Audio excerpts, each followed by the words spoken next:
Para Habib bukan cucu Nabi, mereka adalah para Baklawi. Nah, karena itu termasuk ke sesuatu yang kuasa, berarti secara akal itu sudah masuk. Sekarang secara syar'i, apakah itu bertentangan dengan syariat? Secara syar'i apakah bertentangan? Tidak ya. Karena tidak hakku, karena itu berkaitan dengan harta, berarti itu tidak ahdu malil ghairi dzulman. Intinya tidak ada pertentangan sama sekali di dalam syariat. Nah, sekarang yang tidak masuk ini kepada mana cuma? Kepada adat, kepada kebiasaan. Artinya kalau saya istilahkan mustahil adi. Muhal secara kebiasaan. Nah, karena muhal secara kebiasaan, maka itu merupakan fondasi utama dari karomah. Karena karomah itu sendiri amrun khariqun lil adah. Perkara yang di luar kebiasaan atau tidak seperti biasanya. Itu secara logika. Kemudian, apakah ada yang semacam itu? Coba, di Al-Quran itu disebutkan tanda daripada Raja Tolut untuk diangkatnya menjadi raja, itu ayyatiyakumut tabut. Ada peti yang didatangkan kepada Raja Tolut. Ulama tafsir di dalam memahami ini, di dalam menjelaskan ini, mereka mengatakan bahwasanya yang membawa Tolut, yang membawa tabut itu, peti tersebut adalah malaikat. Yang mana peti tersebut bergelantungan antara langit dan bumi. Artinya apa? Artinya secara kasat mata itu seakan-akan tabut yang terbang. Seperti itu. Itu mungkin terjadi. Dan yang lebih dari itu disebutkan dalam kitab Tazkiratul Auliya di halaman 355, bisa dirujuk nanti. Itu ada seorang solihah perempuan yang bernama Ummu Aiman. Beliau ketika hijrah ke Mekah, kemudian tidak membawa bekal sama sekali, dalam keadaan berpuasa. Apa yang terjadi? Ternyata Allah menurunkan untuknya seperti halnya wadah nasi yang berisi makanan, yang mana makanan tersebut, wadah makanan tersebut, di wadahnya tersebut ada tali putih yang menjulur ke atas langit. Nah, sekarang kalau dipikir secara kebiasaan, apakah itu masuk akal? Tidak masuk akal secara kebiasaan. Cuma ini kehendak Allah Subhanahu wa Ta'ala. Bisa dirujuk. Itu bukan dari kaum Ba'alawi. Ini Ummu Aiman. Disebut di dalam kitab Tazkiratul Auliya Imam Fariduddin Al-Attar. Ini mungkin seperti itu. Jazakumullah Ustaz. Ya, sudah ya insyaallah ya. Barakallahu fiik. Alhamdulillah ya. Selanjutnya ada mungkin dari yang lain, dari penanya yang lain. Monggo.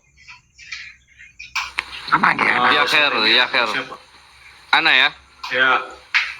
Assalamualaikum warahmatullahi wabarakatuh.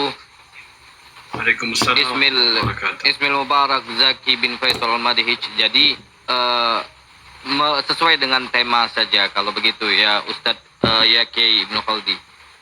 Tolong jelaskan kepada ana makna dari khurafat itu sendiri secara bahasa dan istilah, dan makna dari karomah itu sendiri secara bahasa dan istilah. Syukran Ustadz Ibnu Khaldi. Monggo Yai. Tadi kayaknya diulang lagi nih.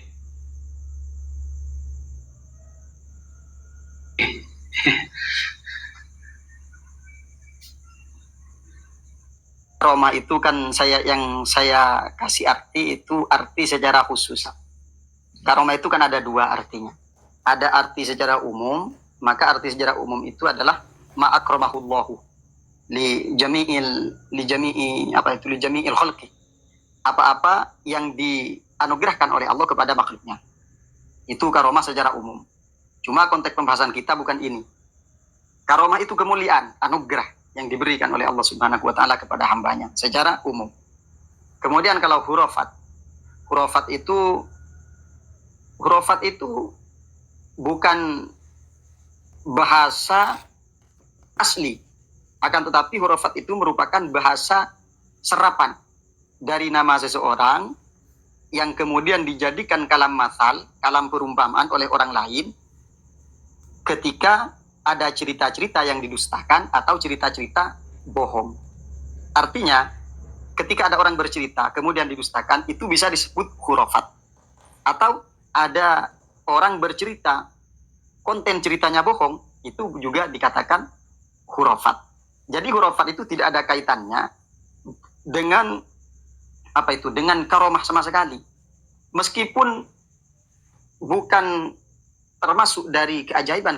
Contohnya saya bilang, saya sekarang berdiri, ini dikatakan hurufat. Kenapa? Karena saya bohong. Padahal saya duduk. Saya tidur semuanya. Ini dikatakan hurufat. Kenapa? Karena konten yang saya contohkan ini tidak benar. Nah, seperti itu. Kalau di contoh yang di kitab, di sini disebutkan oleh Al-Imam Al-Mawardi di dalam Al-Hawi Al-Kabir, beliau menyebutkan istilah khurafah masnu'ah tamna'u minhal uqul. Ini merupakan cerita khurafah yang dibuat-buat, yang ditolak oleh akal. Artinya ketika ditolak oleh akal berarti kedustaannya itu sudah nyata. Contohnya di sini seperti ini. Ada orang laki-laki, in anna rajulan tazawwaja khunsa ala sadaqi amatin wa annahu watu al-khunsa fa'awladaha wa watu al-khunsa al-ama fa'awladaha fasara al-khunsa umman wa abad farafa'a ila aliyin karramallahu wajhah fa'amara bi'addi atla'ihi fawajadat mukhtalifah fafarraqa bainahuma wa hadha madfu'un bibadahatil ukul. Jadi contoh hurufah ini kan secara kedokteran tulang rusuk laki-laki atau perempuan itu sama. Artinya 24 jumlahnya. 12 bagian kanan, 12 bagian kiri. Seperti itu. Cuma di sini ada riwayat yang jelas-jelas ini hurufah. Ada orang laki-laki menikah dengan orang khunsa. Khunsa itu memiliki 2 alat kelamin. Kemudian setelah laki-laki itu berhubungan dengan khunsa tersebut, maka melahirkan anak.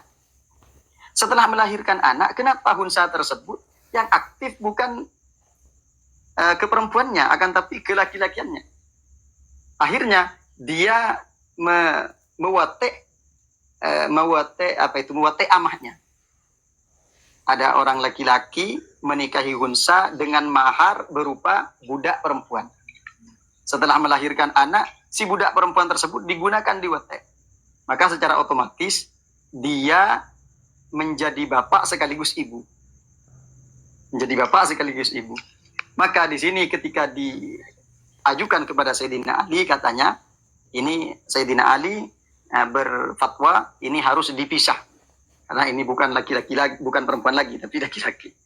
Nah, cerita seperti ini merupakan cerita bohong yang tidak bisa diterima oleh akal. Ini mustahil akli, bukan hanya mustahil adi. Nah, seperti itu. Baik. Ya, Dr. Jack, kira-kira jelas ya? Berarti secara harfiahnya ini Kiai Ibnul Khaldi, berarti secara harfiahnya kata khurafat itu sendiri bukan lawan kata dari karomah ya? Betul. Nggak ada kaitannya.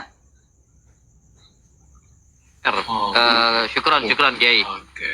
Ajib. Bahkan di pembahasan karomah itu, sampai lihat di kitab manapun itu tidak ada yang menggandengkan dengan hurufat. Yang ada di situ ada 7 pembahasan di dalam karomah tersebut. Ada 7 pembahasan di dalam karomah. Dan ulama di dalam membahas karomah tersebut, di sini ada yang mukjizat, ada yang irhas, ada yang istidraj, ada ighanah, ada yang muhriku, ada yang ma'unah. Tidak ada di situ disandingkan hurufat. Seperti itu. Marhaba. Ya, Kiai, ini karena kita punya waktu udah sedikit, jadi waktu kita tambahin dari sesuai dengan jadwal. Karena kita tadinya 1 jam, Jadi kita rubah karena penjelasannya cukup harus memang detail biar tidak salah paham, sehingga kita pakai waktu ini sampai dengan selesai. Cuma kita batasin yang di atas aja nih, nggak ada lagi penanya yang di bawah ya teman-teman ya, kira-kira begitu ya. Panitia gimana? Yang di atas saja ya mewakili. Iya, yang di atas Baik, saja untuk selanjutnya, mewakili. ya. Baik, selanjutnya kita pindah ke Ustadz Emir atau Ustadz Kaulo. Ustaz Khaulu dulu. Ustaz Khaulu. Ustadz, Monggo Ustaz Khaulu. Ustadz mana? Ustadz Kaulo. Oh iya. Ya, monggo. Silakan Ustadz Kaulo. Assalamualaikum warahmatullahi wabarakatuh. Waalaikumsalam warahmatullahi wabarakatuh. Assalamualaikum warahmatullahi wabarakatuh. Saya ingin tahu jelas tentang khurafat itu sendiri yang digembar-gemborkan saat ini. Contoh khurafat yang ada itu seperti halnya Mi'raju Faqih Muqaddam yang digembar-gemborkan oleh kaum sebelah. Coba dicontohkan dengan jelas agar kita semua itu sama-sama paham tentang akan hal itu. Itu apakah karomah atau khurafat? Begitu. Udah, Ustadz Kaulo. Monggo Yai. Mi'rajnya Syekh Faqih Muqaddam. Mi'rajnya gimana tuh? Itu apakah ada yang menyamakan yang kita dengar itu Kiai bahwa itu bahkan melebihi Nabi aja sekali. Beliau ini bahkan 70 kali gitu. Ini maksud Mi'raj di sini bagaimana Kiai? Monggo Yai. Terima kasih atas pertanyaannya. Nah, dan mungkin nanti kalau ada yang mau ditambah, perlu ditambah, silakan ditambah oleh para kiai atau para habaib yang lain. Seperti ini, sebagaimana pembahasan di awal, bahwasanya Allah Subhanahu wa Ta'ala seumpamanya mengisrokan orang lain selain Nabi, memi'rajkan orang lain selain Nabi, itu jaiz akli. Itu perlu dipegang dulu. Itu merupakan sesuatu yang boleh secara akal. Karena Allah itu kuasa untuk memi'rajkan Rasulullah, jadi kuasa untuk memi'rajkan yang lain. Itu yang pertama. Kemudian secara syariat, apakah bisa? Nah sekarang, karena ada batasan mi'raj itu khusus kepada baginda Nabi, maka selain baginda Nabi, tidak bisa melakukan mi'raj sebagaimana mi'rajnya Rasulullah SAW. Bagaimana mi'rajnya Rasulullah SAW? Mi'rajnya Rasulullah SAW menembus langit satu muntaha itu ruhan wa jasadan. Artinya ruh dan jasadnya ikut. Itu mi'raj Rasulullah. Nah sekarang kalau ada dari kalangan sufi mengaku mi'raj, bagaimana? Apakah kita ingin langsung mendustakan atau justru kita mengamini atau kita taslim? Sudah saya pasrahkan kepada urusan mereka. Saya nggak paham, seumpamanya. Atau kita malah mengingkari dan mencemooh. Maka kalau kita melakukan yang dua, yang pertama taslim atau kita mentakwil, maka itu yang paling selamat. Di sini, di dalam hal ini ada kitab namanya Syatohatus Sufiyah atau dengan judul Al-Fathu fi Ta'wili Imam Abdul Wahab Asy-Sya'rani. Di dalam halaman 128, di sana dijelaskan usriyabi. Bagaimana kalau menanggapi ada orang sufi mengatakan seperti ini. Usriyabi al-lailah alal buraq. Ini jelas bahasanya. Usriyabi al-lailah alal buraq. Langsung pakai buraq, padahal buraq ini tunggangannya Rasulullah. Ilas samawati sab'il ula. Dibawa buraq ke langit sampai langit 7 yang paling atas. Ila akhiri ma yukhbiru bihi an waqi'atihi. Cerita ini sampai kepada apa yang dikisahkan oleh orang tersebut tentang pengalaman spiritualnya di dalam mi'raj ke langit membawa buraq. Bagaimana kata Al-Imam Asy-Sya'rani? dalam kitab tersebut, "Iklam anna isra'atil awliya kulluha ruhaniyatun barzakhiyatun fayushahiduna fiha ma'ani mutajassidah atau mutajassadah fi suwarin mahsusatin lil khayali yu'tunal ilma bima tadammanat tilka suwar minal ma'ani walahumul isra' fil ardi wa fil hawa ala buraqi a'malihim walaysa lahum qadamun mahsusa fis sama." Ini jelas ya. Jadi yang dimaksud isra' para aulia itu semuanya isra' ruhaniyah. Isra' ruhaniyah. Tidak ada, padahal di sini ibaratnya sangat jelas. Ibaratnya sangat jelas. Usriya bi al-laila 'alal burraq. Cuma kita karena terlanjur memiliki fi qulubihim marad, ada penyakit di dalam hati kita. Akhirnya apa yang terjadi secara lafaz tersebut kita fahami itu saja. Padahal itu merupakan sesuatu yang perlu untuk dijelaskan atau ditafsir. Nah, sekarang apakah ada selain selain dari Faqihil Muqaddam yang mengaku Mi'raj? Banyak. Saya ambil contoh Al-Imam Ismail. Di situ Mi'rajnya lengkap. Lengkap Mi'rajnya itu, ritualnya lengkap. Di langit pertama seperti ini, di langit kedua seperti ini. Itu bagaimana? Ada yang mengatakan seperti ini, khayali apa-apa yang ada di langit pertama, langit kedua, langit ketiga, sampai langit ketujuh, bahkan sampai Sidratil Muntaha, bertemu dengan Allah, melihat Allah langsung di sana, itu ruhaninya, basirahnya. Sehingga seakan-akan tergambar dalam basornya. Ada basirah, ada basor. Basor itu pandangan kasat mata, basirah itu pandangan tak kasat mata. Jadi apa yang ada di basirahnya itu tertransfer ke basornya. Itu menurut keterangan ulama. Kemudian juga ada Mi'raj Abi Yazid Al-Bastami. Sampian bisa lihat tentang Mi'rajnya Abu Yazid Al-Bastami itu di dalam kitab Tadhkiratul Awliya di halaman 200-an. Pembahasan Abu Yazid Al-Bastami itu di halaman 186. Di sana ada penjelasan tentang Mi'raju Abi Yazid Al-Bastami. Kalau sampean membaca itu, Masya Allah sampean puyeng. Kenapa? Karena di situ sangat detail sekali. Sangat detail, Masya Allah. Makanya saya ketawa ketika orang tersebut dengan ibarat yang sebegitu singkat dari Faqihil Muqaddam, kemudian dituduhkan Faqihil Muqaddam itu merampas daripada khosois baginda Nabi Allah. Ini tuduhan yang tidak berdasar sama sekali. Lucu, semakin menunjukkan kebodohannya. Mohon maaf, mungkin itu. Masya Allah.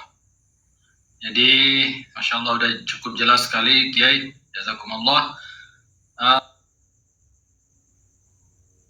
Untuk tidak buang-buang waktu, kita lanjut ke Ustadz Emir. Monggo Ustadz Emir.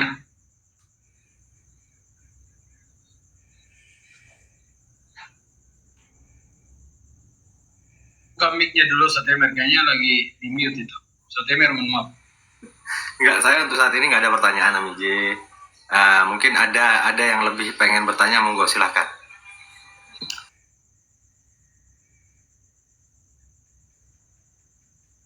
Baik, Ustadz akun kedua sesuai dengan yang lama di atas kan. Mohon maaf, Habib Sami sama Kiai Fatah. Ustadz akun kedua, monggo Ustadz akun kedua. Ustadz Emir, kita gantian dulu ya, di bawah ada yang mau nanya. Siap. Ustadz Emir bisa di bawah dulu. Oke, siap. Nah, mohon maaf. Oke, siap.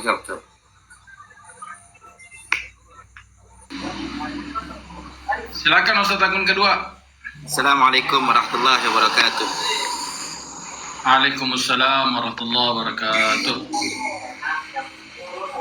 Pertanyaan saya sudah ditanyakan semua sama kawan-kawan tentang khurafat.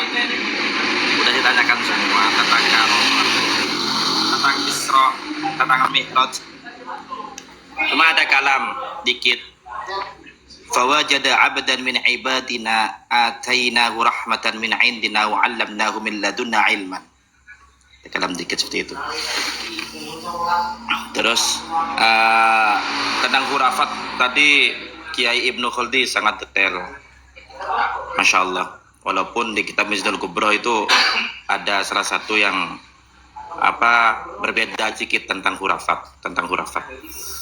Nah, tapi semuanya udah clear, walaupun beda dikit kok. Tapi sama, takut ada yang framing di bawah, takut ada yang ini kok nggak sama di sini gitu. Gitu. Karena lain imam, lain mungkin penulisannya mungkin yang berbeda. Untuk bertanya itu Ami J, saya hanya nggak ada, walaupun tentang wali majidub tadi udah istimewa, terus tentang rantai emas tadi nyebut Yazid itu udah cukup, udah nggak ada yang lebih dari Yazid. Tidak ada yang lebih. Baik, Iya. jazakallah Ustaz akun kedua. Ustaz Yai Ibnu Khaldi mungkin mau ditambahin dari tanggapan Ustaz akun kedua. Kalau nggak ada kita pindah ke penanya yang lain. Ini Ami J, ada di salah satu di kitab itu ada tentang asal usulnya khurafat. Tadi kan Dr. Habib Zaki itu bertanya kan, apakah khurafat itu tidak sama dengan yang diceritakan oleh Habib itu? Ya, katanya mukimat yang berkata, apa itu termasuk khurafat gitu kan? Karena salah usul kata khurafat, ya itu menurut riwayat ada seorang laki-laki dari suku Udroh yang bernama Khurafah, yang mengaku telah melihat hal-hal aneh dan luar biasa. Bercerita beliau, nah cerita-ceritanya yang tidak benar dan berlebihan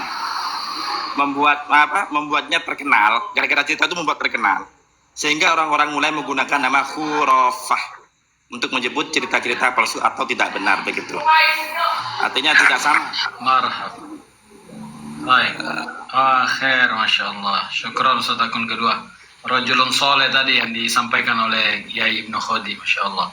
Iya, berarti dalam artian, iya Ami J, sedikit ya, berarti dalam artian khurafa itu adalah nama orang, terus hampir sama penyebutannya dengan korun ya. Kita bilang kalau kita menemukan harta di dalam tanah itu namanya harta karun. Berarti harta seperti karun. Itu ya kurang lebih. G kayak gitu. Kayak gitu, dokter. Iya. Baik, kita lanjut ke penanya. Iya. Kita lanjut ke penanya selanjutnya antara Yai Fatah sama Habib Sami. Nggak tahu yang mana duluan nih. Monggo, Yai Fatah. Marhaba. Waalaikumsalam warahmatullahi wabarakatuh.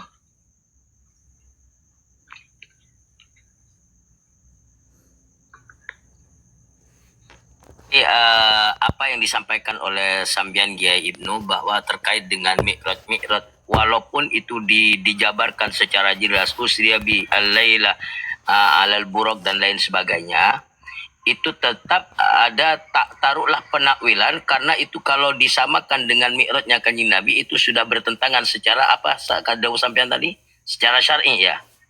Karena itu hanya terjadi kepada Nabi yang ruhan wa jasadan, bahkan wa yaqadatan, kan begitu yang Nabi kan. Baik.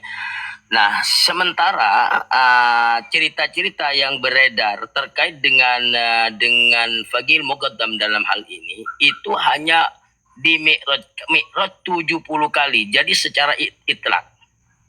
Tidak ada alal buraq dan lain sebagainya. Maka dari itu bisa disimpulkan pemahaman mereka saja yang menganggap itu adalah sesuatu yang salah, berarti kan begitu ya Ki Ibnu? Pemahaman mereka terhadap, jadi ceritanya itu tidak salah, taruhlah seperti itu, hanya pemahaman mereka saja yang salah di dalam mengartikan atau memahami mi'raj yang terjadi kepada Fagil Muqaddam. Gara-gara apa ya? Karena kurang literasi. Cobalah mereka itu punya kitab tadhkirah yang sampean baca tadi, insya Allah tidak akan seperti itu dan jujur di dalam keilmuan. Kira-kira seperti itu berarti Ki Ibnu. Ini saya mau mempertegas saja, G. Ya, terima kasih. Monggo ya Ibnu.